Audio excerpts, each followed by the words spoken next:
जो इंसान पुण्य करता है उसे भगवान परेशानी में क्यों डालते हैं? दोस्तों, अक्सर हमारे मन में एक सवाल उठता है, जो इंसान सच्चाई के रास्ते पर चलता है, दूसरों का भला करता है, किसी का बुरा नहीं सोचता, फिर भी उसकी जिंदगी में दुख, कष्ट और परेशानियां क्यों आती हैं?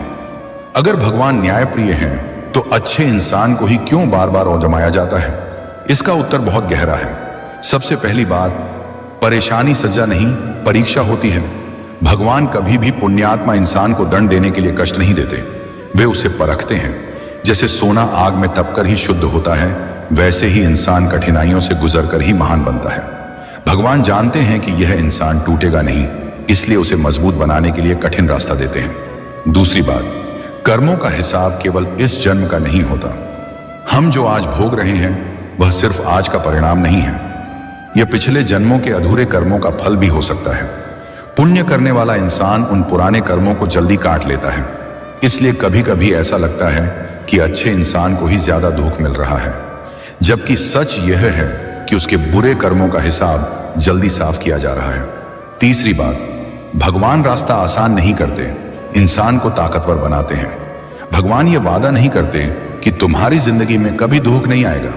वे यह वादा करते हैं कि जब दुख आएगा तब वे तुम्हें उसे सहने की शक्ति देंगे। पुण्यात्मा व्यक्ति को भगवान धैर्य, समझ और विवेक देते हैं ताकि वह हर हाल में सही रास्ते पर बना रहे। चौथी बात, भगवान अपने प्रिय को ज्यादा परखते हैं। महाभारत में देखिए, श्री कृष्ण के सबसे प्रिय पांडव थे, फिर भी उन्हें वनवास मिला, अपमान सहना पड़ा, युद्ध लड़ना पड़ा। भगवान राम को ही देख लीजिए, मर्यादा पुरुषोत्तम होकर भी उन्हें वन जाना पड़ा। इसका मतलब यह नहीं कि भगवान उनसे नाराज थे, बल्कि वे उन्हें आदर्श बनाना चाहते थे। पांचवी बात, दुख इंसान को अहंकार से बचाता है। अगर पुण्य करने वाले इंसान की जिंदगी हमेशा सुख में रहे तो उसके अंदर भी घमंड आ सकता है। परेशानी इंसान को विनम्र बनाती है, भगवान से जोड़े रखती है और जीवन का असली अर्थ सिखाती है। अंत में याद रखिए, भगवान देर करते हैं, अंधेर नहीं। पुण्य कभी व्यर्थ नहीं जाता।